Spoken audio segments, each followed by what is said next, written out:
batu walaupun keadaan seperti ini mampu untuk berkompetensi dengan sekian ratus penemu-penemu ide se-Indonesia. Bukan tidak diperhatikan, kurang dimaksimalkan. Karena hampir 2 kali saya dibeli Malaysia. Bagaimana sih?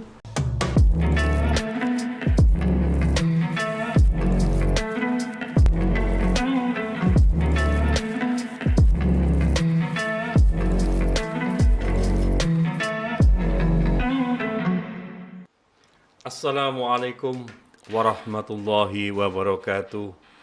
Sahabatku singkong dan kopi yang berbahagia.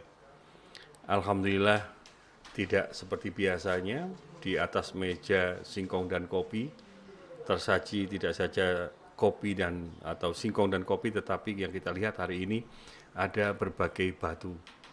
Dan kali ini kita akan bicarakan tentang seni, budaya, dan siapa yang memahat batu-batu ini.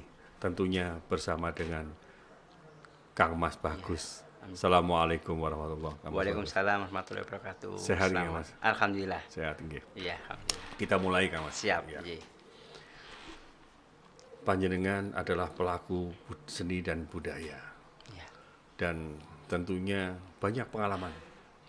Panjenengan baik itu di regional maupun di nasional. Panjenengan banyak menjadi mentor bagi berbagai kegiatan, yang terutama berbagai kegiatan sosial kemasyarakatan. Langsung saja kita ini batu-batu apa ini, Kang? Jadi singkat aja, selama ini memang saya bergelut di bahasanya kerajinan atau karya seni yang bernuansa prasasti yang terukir di atas batu. Nah, terkait ini yang saya pakai adalah batu laut. Jadi lebih banyak saya ambil medianya dari batu laut. Tapi tidak serta-merta media yang batu gunung atau batu sungai, enggak, tetap bisa. Cuma branding yang saya pakai lebih banyak mengarah ke batu laut. Dan batu-batu yang saya anggap memiliki suatu nilai lebih tinggi nilainya. Seperti ini adalah dari fosil. Yang mana yang dari Ya, fosil?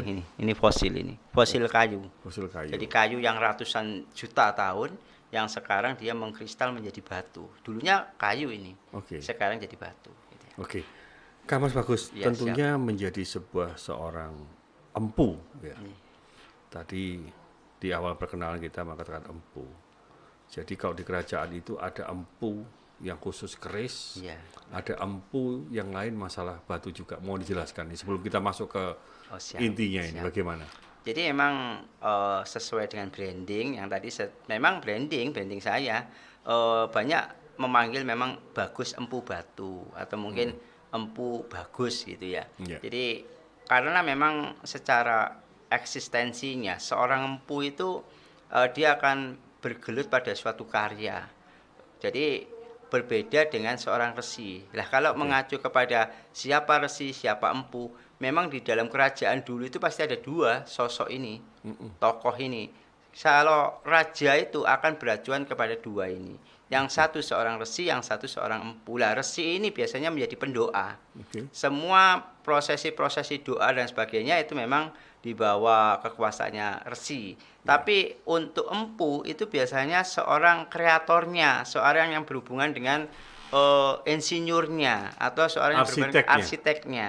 Makanya di sana ada empu berhubungan dengan keris, empu berhubungan dengan sastra, ada empu berhubungan dengan karya-karya. Itu sebetulnya memang pola pikir dari atau mungkin penciptaan pikiran dari seorang empu. Lah, kebetulan saya di sini itu memang saya ada terah dari garis keturunan pastinya dari empu karena saya tidak pernah belajar secara akademisi tapi saya bisa bersair. Saya bisa menuangkan inspirasi-inspirasi secara karya. Bahkan inspirasi karya saya itu yang orang lain tidak pernah terpikirkan, saya terpikirkan. Nah, itu mungkin saya menganggap diri saya ini adalah terah dari faktor genetik seorang empu. Yang akhirnya sekarang saya tuangkan di sebuah karya batu tadi. Kang Mas Bagus ini, Ye. kenapa terinspirasi untuk berkarya seni di atas batu-batu ini?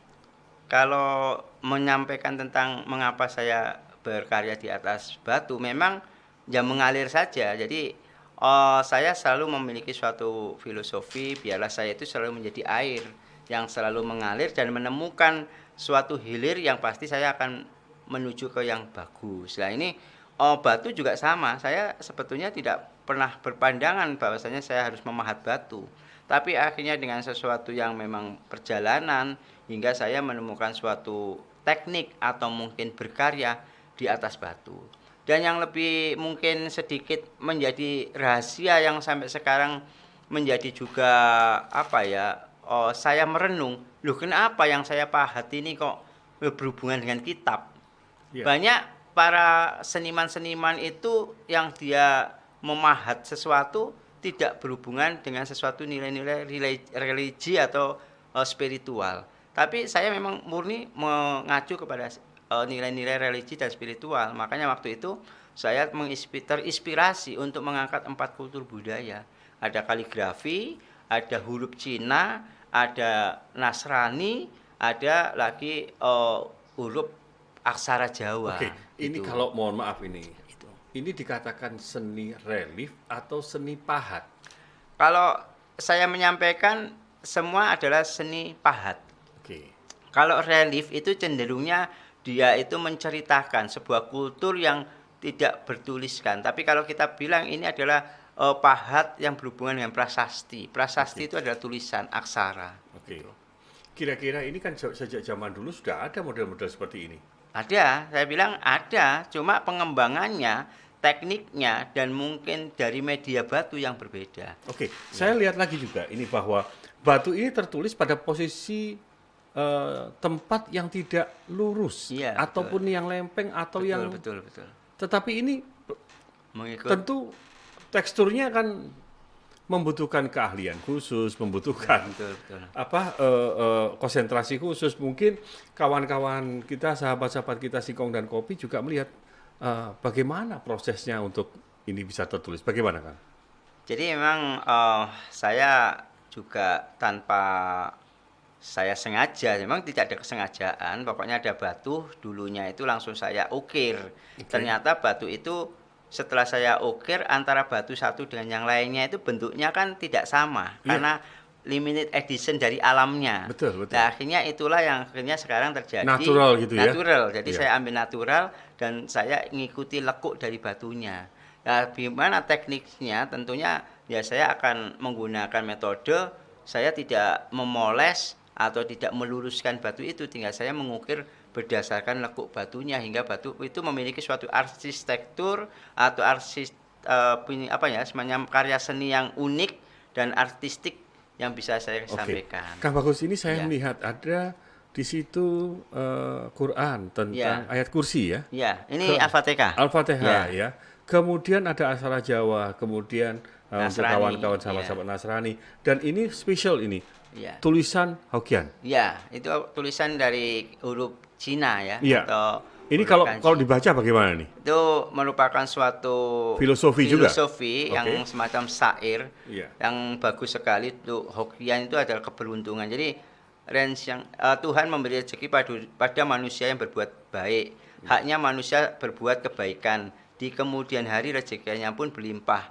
Manusia yang selalu berbuat kebaikan atau memberikan sedekah itu kayak anak, cucu, usia, kesehatan semua tercapai. Oke. Jadi di Cina itu ada tulisan yang namanya Lu Fu Shou, itu yang menjadi satu simbol. Tetapi ini kenapa harus batunya hitam? Itu memang ada beberapa batu yang waktu saya dapatkan itu dari petunjuk ya. Misalkan ini ada batu nih saya ambil di sana. Ini harus saya ukir. Jadi memang ada beberapa batu ini yang terkadang tidak serta-merta batu saya ambil saya ukir, enggak. Ada satu nuansa insting saya, indera keenam saya menunjukkan ambil itu batu itu yang Ada pas, auranya ada juga. auranya. Jadi tidak sembarang batu. Seperti katakanlah karena berhubungan dengan tulisan aksara Cina, kawan-kawan kita yang Chinese kadang kan suka ada tulisan jembatan emas Ya, menuju sukses betul, kan betul, begitu ya, ya. ya. Jadi tidak semua batu bisa diperlakukan seperti itu. Tidak, ya kita akan memiliki apakah bagus ya batu ini. Terkadang ada semacam koneksi ya, batu ini ada koneksi. Ada magnet Ada begitu. magnet antara kita dengan batu itu. Makanya setiap batu-batu saya kok pas ya. Seperti ini kenapa saya menulis kaligrafi di atas fosil. Fosil, ya. Dan ini boleh dikatakan satu-satunya batu fosil yang saya tulis tulisan Al-Fatihah satu-satunya di dunia. Hmm. Makanya sebenarnya ini Kenapa begitu? Karena tidak ada. Tidak ada lagi. Boleh dicek di semua Google, di semua negara. Bahkan saya waktu itu ketemu sama, ini kan kebetulan saya ketemu sama temen yang punya usaha fosil ya, batu fosil. Oke. Itu waktu pertama kali saya tulisi ini dan dikirim temannya di Amerika, orang temannya itu mengolok-olok. Dia tidak percaya kalau ini itu fosil, dipikir ini plastik mainan. Oh. Nah, itu kan menunjukkan satu eksistensi buat kita, karya ini tidak semua memiliki. Dan ini saya selama 10 tahun itu baru punya 2 saya di fosil ini. Oke. Gitu. Kak Mas, Kurang lebih berapa seperti banyak itu. sih di Jawa Timur para pengrajin? Kalau saya katakan ini bukan pengrajin sini. Iya, ini iya. sudah karya tingkat tinggi kan begitu Iya, ya. iya, iya. Berapa banyak kawan-kawan kita yang bergerak di bidang ini? Nggak ada. Oh. Baru di Indonesia insya Allah baru saya. Oh, begitu. Kalaupun ada yang ada di beberapa daerah lain misalkan, itu masuk ukirannya, bukan timbul. Oh, jadi terpahat di dalam. Di dalam, kalau ini kan tadi kelebihan Timbul. kita timbul. Oke. Jadi kalau timbul itu yang kita kurangi adalah media dasarnya. Mm-mm. Dan itu memiliki suatu tingkat kesulitan yang tinggi, apalagi berhubungan dengan kitab.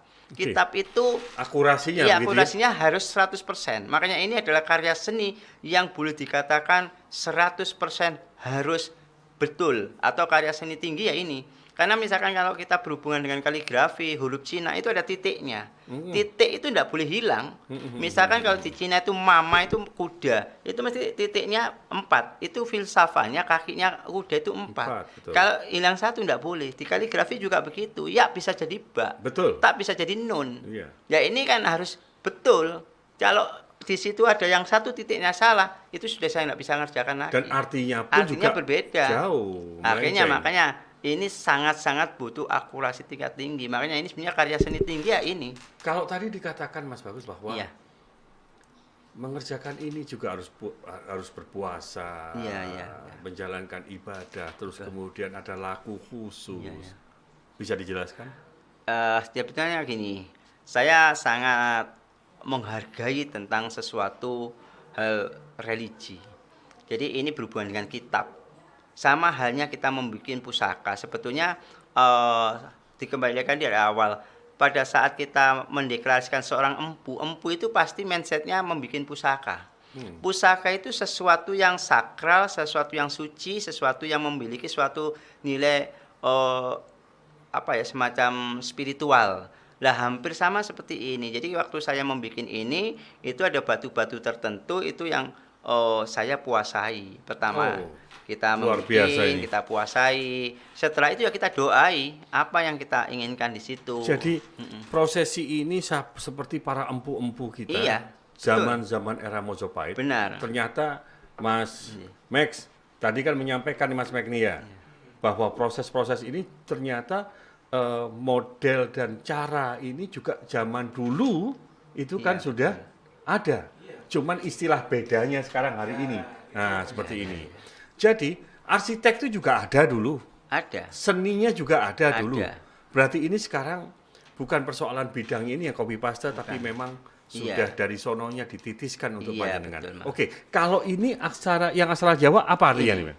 Nah, ini aksara Jawa ini artinya Bisa dibacakan. eling lan waspodo. Nah, ini eling dan waspada. Ini merupakan suatu simbol kedekatan kita kepada Sang Pencipta, bahwasanya kalau kita itu harus ingat dan waspada. Waspodo itu versinya maksudnya itu dalam sekali. Oke. Iya, itu. Mas, Kak Mas, Siap. mungkin ditunjukkan karena Oh, kamera iya. panjenengan di sini. Nah, terus sekarang pertanyaannya sekarang. Iya. Ketika nerima batu itu terkonek dengan eling lan waspodo, begitu? Iya, pasti. Jadi saat saya Tepatnya di ambil- mana itu Kang Mas? Tepatnya di mana waktu panjenengan terima batu itu kemudian terinspirasi harus tertulis dengan aksara Jawa? Itu ya secara itu tadi secara indera keenam kita atau mungkin insting kita atau intuisi kita itu menunjukkan api iki gawe ini. Jadi ya kita terkadang batu ini kita ajak berkomunikasi dulu, nggak bisa terus batu diambil. Enggak. Jadi batu ini kadang Tidak sembarangan iya, begitu kita ya. kadang ajak komunikasi asiknya gimana. Oh ini pasnya di sini gitu. Ternyata Iya. memperlakukan makhluk Allah, ciptaan Allah Iya. sebuah batu itu pun ada adab dan tata Betul. keramanya. Iya, apalagi ya maaf ini boleh kok dicek. Kalau membuat ini kalau hanya sekedar orang biasa aja saya yakin nggak bisa tembus ini. Mesin apa nggak bisa tembus.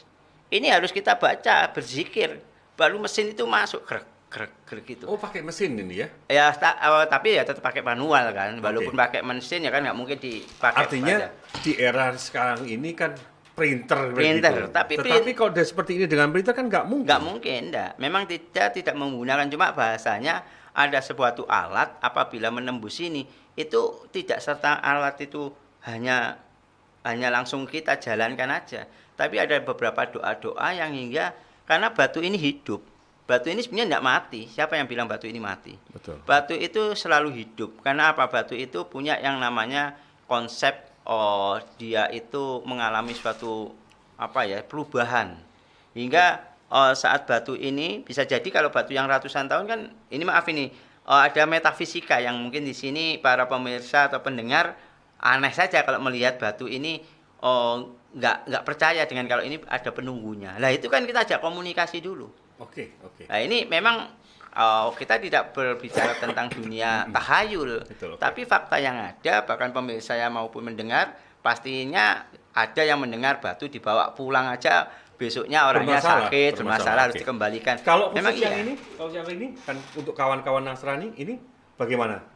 Ini Ya. juga sama. Ini semua sudah aman. Dalam arti aman itu kita memprosesi semuanya ini sudah dalam Kalimat keadaan apa netral. yang tertulis di situ? Ini kalau saya lihat, ingatlah kepada Allah ya. Allah Iya. itu mungkin Tuhan Iya. mereka, dan memohonlah, maka setiap kesulitanmu dimudahkan. Jadi ini sebenarnya bahasa filosofi yang mendalam gitu loh. Ini ada tulisan salibnya. Ingatlah kepada Allah dan memohonlah, maka setiap kesulitanmu akan dimudahkan. Ini di kitab mereka ada. Betul. Iya. Artinya begini bahwa ini adalah secara universal. Harus universal kita mengangkatnya. Mana dari karya-karya ini atau yang tidak sempat di sini yang sempat dipamerkan di Ada sih yang ada luar- di rumah. nasional maupun di regional, ada nggak? Ada yang tapi tidak saya bawa. Bahkan banyak beberapa karya-karya kami itu sudah dibawa di negara-negara lain, karena waktu saya hampir 6 tahun itu kan sering pameran di Jakarta, pasti waktu itu yang datang buyer-buyernya dari luar negeri semua. Ada yang dari Dubai, ada yang dari Timur Tengah, ada yang dari Korea, ada yang dari Swiss, ada yang dari Jepang, ada yang dari Korea, bahkan ada yang dari Malaysia. Nah itu otomatis batu kita sudah banyak terekspor di beberapa negara sih. Bahkan sebenarnya 10 tahun yang lalu saya sering ditawari ekspor. Jadi Oke. karena banyak peminatnya dan uniknya tadi, banyak beberapa negara sebenarnya berminat. Cuma waktu 10 tahun yang lalu kan dengan keterbatasan kami untuk eksploitasi tentang baik itu tekniknya maupun siap yang membuat itu masih ada keterbatasan, itu kita membatasi. Oke, Kang Mas Siap. bagus. Artinya bahwa panjenengan meyakini ini Iya. adalah bagian daripada warisan leluhur kita. Iya, betul. Artinya seni menulisnya itu adalah warisan daripada leluhur Iya, kita. betul. Kira-kira Mas, di era-era Mojopahit juga hal-hal seperti ini juga sudah ada. Ada, makanya di setiap, justru saya bilang ini menunjukkan suatu manuskrip atau prasasti ya, prasasti yang berhubungan dengan aksara. Jadi zaman-zaman dulu justru peradaban dulu itu luar biasa, bisa mengantisipasi atau bisa memiliki suatu analisa. Kalau menulis itu biar tidak gampang rusak, satu-satunya yang harus dibatu. Makanya ini merupakan suatu prasasti dan memiliki suatu kultur menjadi pusaka untuk ke depan. Misalkan ini 1 juta tahun yang akan datang ya tetap seperti ini. Tetap seperti ini. Tidak akan pernah rusak. Kena Kang bagus. apapun juga. Dan itu Panjenengan, sesuai tadi ya. yang jenengan bilang, Oke. di kerajaan-kerajaan dulu ya pasti ada, makanya di era Mojopahit pun ada prasasti-prasasti. Cuma sekarang malah saya kembangkan ukirannya timbul. Kalau dulu masuk, sekarang timbul. Artinya Iya. bahwa kalau dipakai media kayu segala macam, ini kan orang Surabaya mengatakan dikerowoki kan Iya, begitu. iya. Tapi ini tidak. Berarti ini kan banyak yang terbuang kan? Iya, terbuang. Oke. Sekarang setelah melihat ini semua dan panjenengan sudah pernah pameran, sudah berkali-kali, Iya. bahkan sudah ada perhatian dari dunia luar negeri kita, Iya. bagaimana sih pemerintah kita, Provinsi Jawa Timur melihat potensi-potensi yang seperti ini, karya-karya daripada anak-anak bangsa ini bagaimana? Ya sebenarnya kami juga terima kasih ya dengan keberadaan pemerintah yang selama ini sudah memfasilitasi dalam bentuk program. Contohnya kemarin kalau kita pameran pun kan difasilitasi sama pemerintah. Pameran itu gratis, terus kita juga diakses tentang pemasaran, dikasih beberapa pemahaman tentang manajemen. Tapi memang gimana pun juga sangat disayangkan karena kemarin itu ada beberapa yang tidak bisa ditindaklanjuti oleh pemerintah. Bahkan tadi sudah saya sampaikan, saya terima kasih sekali, saya pemenang UKM Award tingkat nasional. Berarti saya inovasi ini batu, walaupun keadaan seperti ini mampu untuk berkompetensi dengan sekian ratus penemu-penemu ide se-Indonesia. Tapi pada waktu kami juara 1 ya cuma apresiasinya mendapat penghargaan dan hadiah uang tunai saja, itu yang kami sayangkan. Tapi pengembangannya kami selama ini bukan tidak diperhatikan, kurang dimaksimalkan. Harusnya pemerintah itu mengambil kami, memfasilitasi kami, memberikan suatu jaminan-jaminan yang ini bisa dipemberdayakan. Karena hampir 2 kali saya dibeli Malaysia. Oke. Ya itu ya. Jadi sahabat Singkong dan Kopi, wabil khusus pemerintah Provinsi Jawa Timur, mungkin Ibu Gubernur, Bu Kofifa, kemudian Pak Erik, ini loh, ada putra daerah di Jawa Timur ini yang sudah sampai ke mancanegara dan sudah membuat karya-karya yang sangat spektakuler di atas media batu. Iya. Saya tadi di awal bicara dengan panjenengan bahwa seni ini panjenengan mulai ketika panjenengan ke pantai di Lumajang Ya, menemukan betul. batu. Bagaimana ceritanya itu? Jadi kebetulan kami waktu itu rekreasi lah, namanya rekreasi. Seusia berapa tuh kira-kira? Ya tahun 2007, 2008 lah waktu itu. Akhirnya saya rekreasi di pantai, saya lihat loh kok banyak batu ya. Akhirnya di sana penduduk juga ambil batu itu dijual, ya batu kecil-kecil itu. Akhirnya saya juga ngikut-ikutan ya, karena ya sudah kita ambil batu. Nah setelah itu ibu bilang, untuk apa batu ini? Saya bilang nggak tahu. Terus pokoknya nanti jadi uang. Saya bilang gitu, intinya uang itu karya. Nah, baru setelah itu malam gitu, setelah saya longgar, saya juga berpikir untuk apa ini ya batu itu. Tapi hati ini kepingin menulis. Saya ternyata menulis nama-nama Allah gitu ya.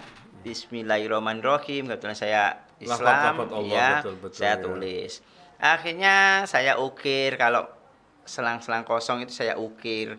Loh, kok bagus ya?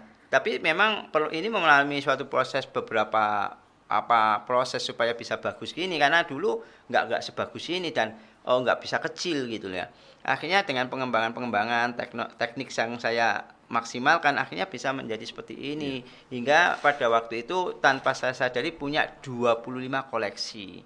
Nah koleksi itulah pada waktu ada pameran di Surabaya, saya ikutkan pameran dan mulailah itu dikenal masyarakat. Kang Itu Mas lebih Bagus. seperti itu. Iya. Ini kan saya pikir bukan sebuah kerajinan, saya pikir. Iya, iya. Ini karya. Karya. Iya. Ini karya.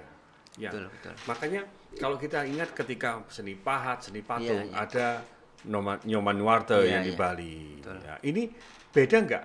Patung, relief ini mohon Beda, penjelasannya. beda semua. Jadi kalau di karya seni saya menyatakan beda, karena kalau patung atau arca itu pasti juga alat, metode maupun konsep pembuatannya berbeda. Oke. Terus kalau relief juga sama, pasti juga konsep, alat maupun metodenya berbeda. Sama seperti ini juga akan berbeda karena mereka pasti tidak memiliki suatu alat seperti yang saya pakai. Sebaliknya saya tidak memiliki alat yang mereka pakai.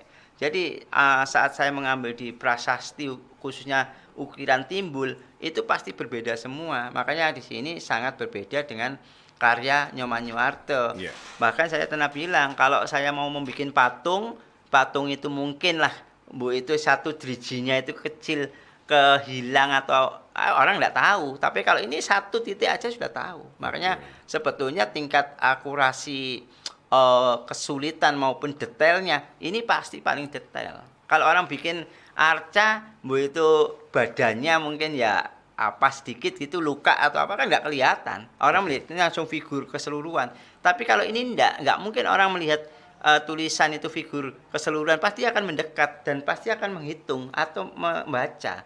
Saat membaca itu ada satu tulisan yang dianggap berkurang atau lewat. Makanya ini di samping saya perlakukan secara baik itu karya-karya ini saya puasain dan saya ciptakan yang namanya sertifikat kepemilikannya. Jadi batu ini punya sertifikat yang saya keluarkan dari saya seorang seniman sebagai pemahatnya ini. Oke, di antara ini yang batu laut yang mana? Ini batu laut, ini batu laut, ini batu laut. Kecuali itu batu gunung, itu marmer hitam itu. Marmer hitam. Marmer hitam seperti punyanya yang ada di makamnya Bung Karno. Oke. Iya, itu jenisnya marmer hitam. Kalau ini yang tadi fosil. Fosil. Ya. Oke. Ada nanti beberapa batu lapis ada. Cuma karena keterbatasan tadi nggak saya bawa semua. Rata-rata satu median ini berapa lama mengerjakannya? Ya paling butuh waktu ya kalau yang gini 2 hari lah. Kalau yang sudah tingkatan sulit-sulit ya butuh waktu 1 minggu sampai 10 hari. Apa bedanya dengan relief yang di Borobudur apa segala macam itu ini? Kalau relief itu kan sebetulnya nggak jauh berbeda. Cuma media batu yang dipakai kebetulan batu gunung, batu andesit. Terus yang kedua, relief itu tidak berbentuk tulisan. Makanya dia suatu rangkaian gambar yang menunjukkan suatu perjalanan atau peristiwa atau cerita gitu ya. ya. Tapi kalau Mahabharata apa segala macam. Tapi kalau yang prasasti itu pasti berbentuk tulisan atau semacam ya umumnya aksara yang memang seperti tulisan itu yang artinya Mas Bagus mencoba mengekspresikan apa yang ditangkap. Iya. Pertama dari komunikasi dengan batu ini secara insting begitu. Iya. Kemudian apa yang cocok ditulis di sini kan Betul, begitu, ya. lalu dilakukan pengerjaannya. Oke, dan nanti bisa membutuhkan waktu 10 sampai. Yang terlama yang apa ini? Yang lama biasanya seperti ini. Ini dari fosil ini lama ini. Oke. Terus yang dari batu hitam itu juga lama. Oke, jenis batu itu kan juga kekerasannya kan luar biasa. Iya, betul. Makanya kita melihat dari skala MOS-nya. Jadi batu itu punya kekuatan kekerasannya. Jadi makin dia keras, otomatis makin lama kita pengerjaannya. Oke, seperti yang kita lihat sekarang ini fosil. Iya, tentunya fosil. makin keras, makin ke tengah makin keras dia. Makin keras fosil ini. Oke. Dan fosil yang bisa ditulis seperti ini boleh dicek, tidak ada. Kalau fosil baru kali ini kita. Makanya harapan saya sih bukan pemerintah sebetulnya sangat harusnya mengapresiasi banget. Syukur-syukur saya kepingin ke depannya tadi kita punya galeri yang memang bisa mengedukasi kepada masyarakat. Minim lah kita punya museum kecil gitu ya, yang nanti memberikan satu edukasi kepada masyarakat. Iya, Nah, bahkan kita juga bisa merasakan bahwa batu pun ini pun kita juga tahu bahwa ini berumur berapa kan. Iya, makanya batu itu kan bentuk dari ini batu itu kan saya katakan hidup. Iya. Hidup itu karena tadi di dalamnya itu berproses terus. Iya. Batu itu karena metamorfosis karena dia kena tekanan panas dan akhirnya mendorong zat kapurnya keluar. Hingga akhirnya yang makin dalam itu makin mengkristal atau makin lebih keras. Seperti akik itu kan begitu. Jadi saat batu akik itu ditemukan itu nggak mungkin serta-merta langsung halus bagus itu enggak, biasanya terbungkus ada urat-uratnya juga gitu ya. Betul, ada terbungkus seperti ini ada karangnya gitu. Kak Bagus, ke depan ini apa harapan panjenengan dengan pemerintah provinsi maupun kota Surabaya? Seringkali saya sampaikan memang beberapa tahun terus berkembang, khususnya kami ini selaku seniman ya atau pencipta karya ini, ya harapan kami pemerintah selalu sangat memperhatikan, tidak hanya dalam bentuk pemasarannya saja, tidak dalam bentuk hanya fasilitas-fasilitas eh, tempat, tapi kalau bisa ya secara keseluruhan lah, misalkan metode-metode itu yang harus misalkan dikembangkan, terus kita ini benar-benar diseriusi mana yang harusnya itu para penggiat seni itu mendapatkan apresiasi secara maksimal. Oke, Itu sih. atau saya pikir bahwa pemerintah provinsi maupun pemerintah kota Surabaya hanya melihat panjenengan ini hanya sebagai seorang pengrajin saja. Ya, Apa itu. makna seni yang Benar, teramat dalam? kebanyakan begitu.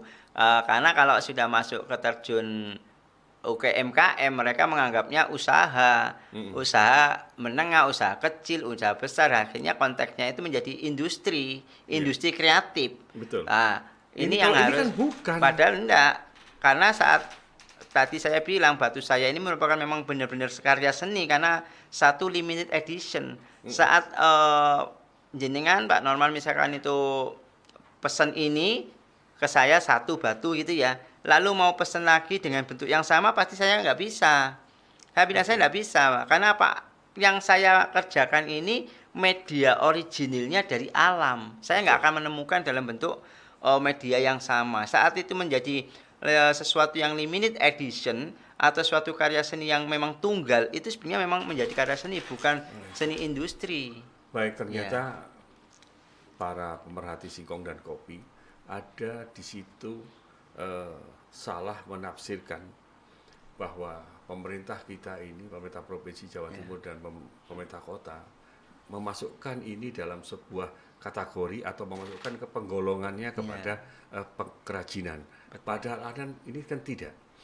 Suatu contoh tadi yang saya sampaikan, Nyoman Nuarta membuat seperti itu sudah dikatakan mahakarya, kan begitu ya. Betul, Kemudian yang lain juga membuat suatu mahakarya. Lukisan, gitu. Basuki Abdullah juga mahakarya.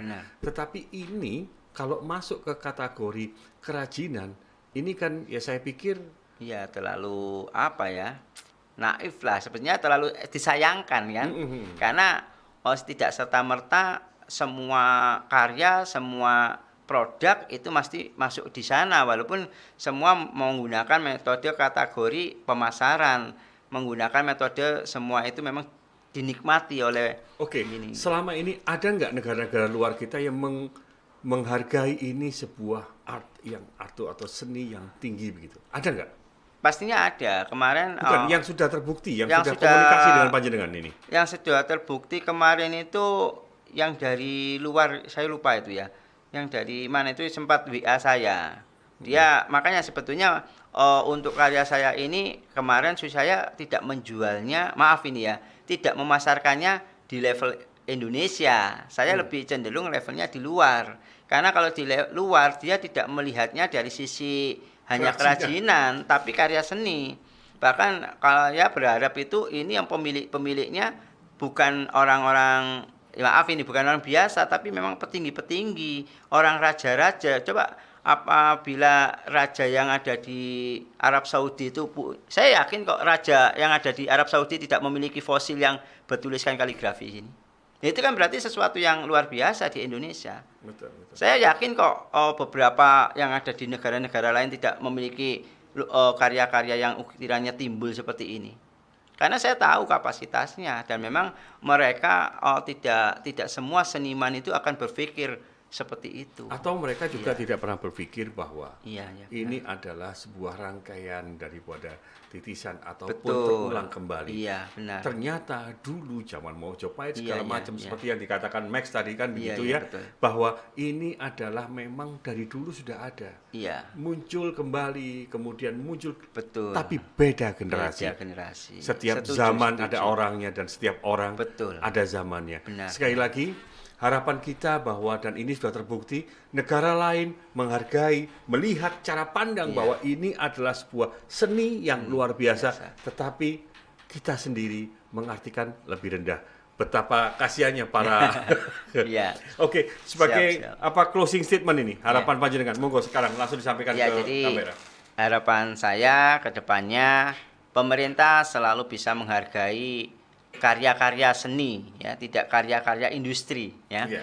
Jadi kita bisa membedakan mana yang karya seni, mana yang karya industri. Jadi saat itu ada karya seni, saya berharap pemerintah itu kenapa dia tidak membuat semacam galeri-galeri yang bisa mengekspos seniman-seniman untuk bisa dilelang misalkan. Oke. Nah, melalui pasar-pasar lelang. Saya selama ini belum pernah tahu di Perindak atau mungkin pemerintah pusat itu mengadakan pasar lelang khususnya di karya-karya seperti kami-kami ini. Nah, ini disayangkan kenapa kita tidak bisa. Padahal kan ini murni dari tangan-tangan putra daerah, murni dari tangan-tangan putra anak bangsa sendiri. Nah, itu harapan saya. Mungkin ada peningkatan grade yang seperti itu yang kami harapkan hingga bisa meningkatkan volume maupun indeks daripada karya-karya kita ini. Jadi karya kita nggak selalu dibenturkan dengan apa itu pasar-pasar rendah ya, maaf saja ya seperti itu. Makanya kami juga untuk mensiasati itu bukan berarti yang masyarakat umum tidak bisa dapat karya-karya saya, tapi ya tetap seperti karya saya akan menciptakan saya gantungan kunci, kalung untuk tempat-tempat yang apa ya, yang bisa dinikmati untuk itu monggo mau dikatakan itu industri silakan. Industri kreatif. Tapi kalau seperti ini memang saya tidak serta memasukkan kategori ke industri kreatif. Makanya pada waktu maaf ini ada yang berminat membeli, ya saya bilang kalau mau ya seperti ini harganya. Bukan kami tidak meninggikan harga, bukan, karena satu karya seni batu itu memiliki limited edition, artistiknya berbeda, cara pengerjaannya berbeda, konteksnya juga dari beberapa sistem yang kita kondisikan juga pasti berbeda. Baik. Itu kurang Mas lebihnya. Bagus, terima kasih. Siap. Atas kerawuhannya dan sepertinya perlu kita eksplor lagi ke depan. Siap. Dan memang banyak sekali podcast yang lain atau YouTube yang lain yang hanya melihat sisi dari cara pembuatan, akhirnya masuk di jalur industri kreatif. Kami Singkong dan Kopi melalui Jatim News tidak melihat seperti itu, tapi menghargai siapa yang buat, apa yang dibuat, dan kami syukuri ini semua adalah milik Allah. Amin. Terima kasih atas kehadirannya. Mudah-mudahan ini pemerintah pusat kita, pemerintah provinsi kita, pemerintah kota kita melihat ini dan mau untuk mengembangkan dan sekiranya berkenan untuk berkomunikasi dengan dunia luar agar ini semua terekspos jauh lebih baik. Dan harapan yang paling penting, ini karya seni tinggi, bukan industri kreatif kan begitu ya. Terima kasih. Terima kasih sekalian semuanya. Wassalamualaikum warahmatullahi wabarakatuh. Waalaikumsalam warahmatullahi Salam Singkong dan Kopinya begini ya. Oh ya, siap.